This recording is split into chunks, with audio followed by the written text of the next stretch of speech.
Hello friends, welcome back to my channel, to my new video. আশা করি তোমার ভালো আছো, সুস্থ আছো এবং জাস্ট ফাটাফাটি আছো। আমি কিন্তু দারুণ আছি। নতুন একটা কন্ট্রোভার্সি ভিডিওতে তোমাদের অনেক ওয়েলকাম, অনেক স্বাগত জানাই।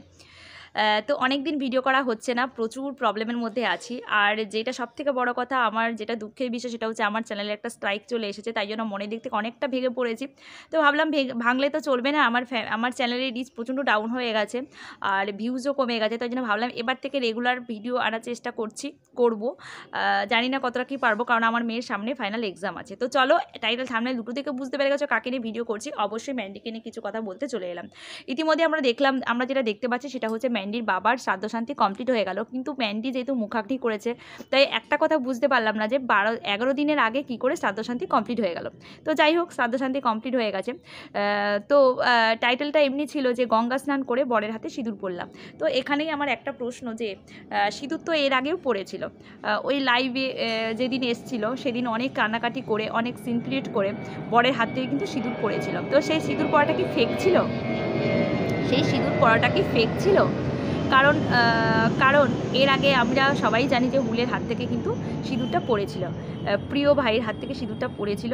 সেই সিঁদুর কিন্তু আবার ও মুছিয়েও দিয়েছিল। এটাও বলেছে, যে লাইভে বলেছিল আমার সিঁদুর মুছিয়ে দিলি এরকম করে সিনক্রেট করেছিল, যেটা সেই সিঁদুরটা কিন্তু মুছিয়ে দিয়েছিল। সেটা হচ্ছে ওর ভাই মুছিয়ে দিয়েছিল।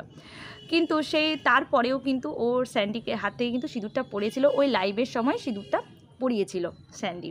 তো সেই সিঁদুর পরাটা সত্যি ফেক ছিল, কারণ আমরা এখন বুঝতে পারছি যে এবারে কিন্তু ম্যান্ডি পুরো গঙ্গা স্নান করে এসে টুকটুকে বউর সাজে আবার কিন্তু বিয়ে করলো। স্যান্ডির হাত থেকে সিঁদুর পড়লো, ব্যাপারটা খুব ভীষণই হাস্যকর একটা ব্যাপার। কারণ একটা সিঁদুর নিয়ে মানুষ কতবার যে সিঁদুর পরে, এর হাত থেকে ওর হাত থেকে জানি না। সিঁদুর একবারই পরে মানুষ, যখন কাউকে বিয়ে করে তখন ওর হাজব্যান্ডের হাত থেকে প্রথম সিঁদুর পরে, আবার যখন ডিভোর্স হয়ে যায় তখন সিঁদুর ওরা মুছে ফেলে, আবার যখন নতুন কারোর সঙ্গে জীবন শুরু করে বা কাউকে বিয়ে করে তখন কিন্তু সিঁদুর পরে মানুষ। কিন্তু ওর ব্যাপারটা আলাদা। স্যান্ডির সাথে ডিভোর্স না হয়েই কিন্তু হুলের হাত থেকে সিঁদুরটা পড়েছিল। তো সেটাও মানলাম যে হুলের হাত থেকে সিঁদুরটা পড়েছিল, সেই সিঁদুর আবার মুছিয়েও দিল। আবারও স্যান্ডির হাত থেকে সিঁদুর পড়লো, সেই সিঁদুরটা ফেক ছিল বলে আবারও গঙ্গা স্নান করে এসে সিঁদুরটা পরা হলো। তো এইবারে আসি মেন কথায়, যে ম্যান্ডির মায়ের কথায়, ম্যান্ডির মার কথা কিছু বলতে চাই এখানে আমি। তো ম্যান্ডির মা যথারীতি শ্মশানে গেছিলো বরের শেষকৃত্য বলে। তো এখানে আমার যেটা বলার সেটা হচ্ছে, ম্যান্ডির মা কিন্তু আইনিগতভাবে কিন্তু ওর বাবার কিন্তু স্ত্রী, মানে ম্যান্ডির বাবার কিন্তু ওয়াইফ, এটা লিগালিভাবে কিন্তু ওয়াইফ। যেহেতু ওদের মধ্যে কোনো ডিভোর্স হয়নি, ওর মা বারবার বলে যাচ্ছে আমার সাথে কিন্তু কোনো ডিভোর্স হয়নি, কাকুর সাথে কিন্তু কোনো রকম কোনো ডিভোর্স হয়নি। কিন্তু সে যেহেতু লিভিনে ছিল, 12 বছর সংসার করেনি। হ্যাঁ, এটা ঠিক কথা, 12 বছর সংসার করেনি ওর সাথে। দেখো, আমি বলবো না মানুষটা চলে গেছে তার নামে কিছু কথা বলতে চাই না, কিন্তু দেখো ওর বাবার অনেকটাই দোষ ছিল বলেই কিন্তু কাকিমা সংসারটা করতে পারেনি, এবং সেটা নিজের মেয়ে নিজের মুখে বলেছে যে ওর বাবা কি টাইপের মানুষ, সেটা কিন্তু নিজের মুখে বলেছে। এর আগে যখন ক্যান্সার ধরা পড়েছিল তখন কিন্তু 5 বছর আর আগে কিন্তু ম্যান্ডি ওর বাবাকে নিয়ে কিন্তু ওর কাছে রেখেছিল, কিন্তু ওর বাবা অনেক খারাপ ব্যবহার করেছে, বেআইনি ব্যবসা পর্যন্ত করেছে, এগুলো কিন্তু ম্যান্ডি নিজে স্বীকার করেছে। তো সেই মানুষটাকে কি সম্ভবে বলবো যে ভালো মানুষ ছিল? ভালো মানুষ ছিল কখনোই আমি বলতে পারলাম না। ভালো মানুষ থাকলে অন্তত অ্যাটলিস্ট ওর মা কিন্তু সংসারটা করতে পারতো, সেখানে কিন্তু সংসারটা করতে পারেনি। তাই যে মানুষটা চলে গেছে তার নামে সত্যি কোনো কথা কিছু বলতে চাই না, কিন্তু তার যে দোষগুলো সেগুলো কিন্তু ঢাকা পড়ে যায় না। একটা মানুষ মারা গেছে বলে তার দোষগুলো সব ঢাকা পড়ে যাবে এমনটা কিন্তু নয়। হ্যাঁ, তাও কিন্তু সব কিছু ভুলে কিন্তু তার মা কিন্তু শ্মশানে কিন্তু এসেছিল তার মা। শ্মশানে এসে কিন্তু শেষ মুহূর্তটাতে ওর স্বামীর পাশে কিন্তু দাঁড়িয়েছিল, শেষ যাত্রায় কিন্তু ছিল। আর সেখানেও কিন্তু ম্যান্ডি দূর করে কিন্তু ওর মাকে তাড়িয়ে দিয়েছে, সেটা আমরা অনেক ভিডিওতে দেখেছি, শুনেছি যে ম্যান্ডি তাড়িয়ে দিয়েছে। আর সেখানে ওর মাও বলেছে যে আমার একটাই ভয় ছিল, যাতে আমার মেয়ে কখন না বলে ওঠে যে আমার বাবাকে ছোবে না। তো যাই হোক, ওর বাবা যদি, হ্যাঁ ওর মা, আমি মানছি ওর মা অনেক দোষী, কিন্তু ওর মেয়ে মানে ম্যান্ডি শেষ মুহূর্তটা যদি আমি কথা ধরি, ওর বাবার যখন শেষ মুহূর্ত ডাক্তার যখন জবাব দিয়ে দিয়েছিল যে লিভার খারাপ হয়ে গেছে আর বেশি দিন বাঁচবে না, তখন কিন্তু এই শুভাকাঙ্ক্ষী মেয়েকে কিন্তু একবারও বাবার বাড়িতে গিয়ে বাবাকে দেখতে যাওয়া বা বাবার সাথে সময় কাটানো এগুলো কিন্তু আমরা কোনোভাবে কিন্তু দেখতে পাইনি। শুধুমাত্র আয়া রেখে দিয়ে শুধুমাত্র আয়ার টাকাটা দিত আর চিকিৎসা যাবতীয় খরচপাতি কিন্তু চালাতো, কিন্তু শুধুমাত্র টাকা দিয়েই কি সব কিছু, শুধুমাত্র টাকাতে কি সব কিছু, মেন্টাল যে সাপোর্টটা সেটাও কি সেটাও কিন্তু খুব বড় একটা ব্যাপার। এমনকি জয়ীকে খুব ভালোবাসতো, ওর সন্তানকে খুব ভালোবাসতো, নাতনিকে। সেখানে কিন্তু ওর নাতনিকে একটা বারের জন্য অন্তত দাদুর কাছে নিয়ে যাওয়া উচিত ছিল, সেটা কিন্তু ম্যান্ডি করেনি।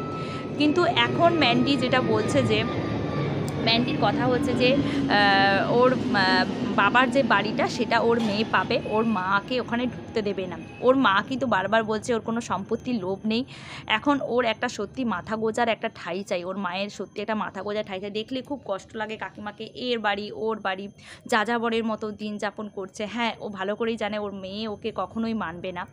দেখো, ওর মা যদি সমান দোষে দোষীও হয় না, তাহলে ম্যান্ডিও কিন্তু কম দোষ করেনি। ম্যান্ডিও হুলের সাথে সম্পর্ক হওয়ার পর কম দোষ করেনি, ওর মায়ের সাথে এমন কিছু ভালো বিহেভিয়ার করেনি যেগুলো আমরা কিন্তু সাক্ষী। ওর মাকে সেভাবে কিন্তু মার প্রতি কেন, বাবার প্রতি পরের দিকে দায়িত্বগুলো সব পালন করেছে, কিন্তু একটা সন্তান হিসেবে যে সমস্ত দায়িত্বটাও বাবা মার প্রতি পালন করেছে এমনটা কিন্তু নয়। তাই ওদের পরিবারটা না একটা অদ্ভুত পরিবার মনে হয়। যেমন আমার বাবা মাকে আমরা খুব ভালোবাসি, আমার বাবার জন্য আমরা জীবন দিয়ে দিতে পারবো, তো ওর বাবা মারা যাওয়ার সময় ম্যান্ডির মধ্যে ওই রকম একটা ভাব কিন্তু আমরা দেখতে পাইনি। যেমন আমাদের যদি কাছের মানুষ কেউ চলে যায়, আমাদের যে ভাব প্রকাশ, আমরা যে ভাবটা প্রকাশ করি, সেটা কিন্তু ম্যান্ডির মধ্যে আমরা একটা বারের জন্য দেখতে পাইনি। বরঞ্চ ম্যান্ডির মেয়ে কান্নাকাটি করেছে, দাদু দাদু বলে প্রচণ্ড কান্নাকাটি করেছে, যেটা আমরা দেখতে পেয়েছি। তো জানি না এখানে কে ঠিক কে বেঠিক কিছুই জানি না, তবে ব্যাপারগুলো খুব হাস্যকর, যেগুলো চলছে খুবই হাস্যকর ব্যাপার। একবার এর হাতে সিঁদুর পরা, একবার ওর হাতে সিঁদুর পরা, একবার নতুন জীবন শুরু করা, বরের আশীর্বাদ নিয়ে নতুন জীবন শুরু করা। জানি না সিঁদুরটা ওদের কাছে একটা খেলার বিষয়, যেটা নিয়ে ওরা ছেলে খেলা করছে, সিঁদুর নিয়ে খেলা চলছে এখানে। তো যাই হোক, প্রত্যেক তো কন্ট্রোভার্সি ক্রিয়েটাররা তো ভিডিও বানাচ্ছেই, অবশ্যই বানাবে, কারণ ভিডিও বানানোর রাস্তা করে দিচ্ছে ম্যান্ডি, তো অবশ্যই তো কন্ট্রোভার্সি ক্রিয়েটাররা ভিডিও বানাবে। তো কাকিমাকে দেখে খুব কষ্ট লাগছে, কারণ হ্যাঁ, একটা খুশির খবর কাকিমা দিয়েছে যে ও চ্যানেলটা ঠিক হয়ে গেছে, এটা সত্যি খুবই খুশির খবর। তো কাকিমা যেমন 11 দিন পালন করার কথা অসুচ, সেরকম কিন্তু করছে, নিরামি হব্বিষ্যি খাচ্ছে, যেটা দেখে খুব ভালো লাগলো। কারণ যেহেতু এখন শাঁখা সিঁদুর তো কিছুই পড়ছে না, যেহেতু ওনাকে স্বামী বলে মেনে এসেছে, এটা বারবার কাকিমা বলে গেছে যে উনি আমার স্বামী ছিলেন, তাই স্বামীর সমস্ত যত দায়িত্ব কর্তব্য পালন করা সেটা কিন্তু করছে, শ্রাদ্ধ শান্তিও করবে, যতটুকু করার ততটুকু কিন্তু করবে। তো চলো, তোমাদের কি মতামত অবশ্যই কিন্তু জানিও, কাকিমার কথাগুলো তোমাদের কেমন লাগলো অবশ্যই কিন্তু জানিও, আর ম্যান্ডি যে আচরণগুলো করছে সেগুলো তোমাদের ঠিক লাগছে না বেঠিক লাগছে সেটাও কিন্তু কমেন্ট করে কিন্তু অবশ্যই জানিও। তো চলো, আজকে তোমাদেরকে বিদায় নিচ্ছি, পরের বারে তোমার সাথে দেখা যাচ্ছে নেক্সট কোনো একটা ভিডিওতে। ততক্ষণ তোমার সুস্থ থেকো, ভালো থেকো, সাবধানে থেকো। আজকের মতো টাটা।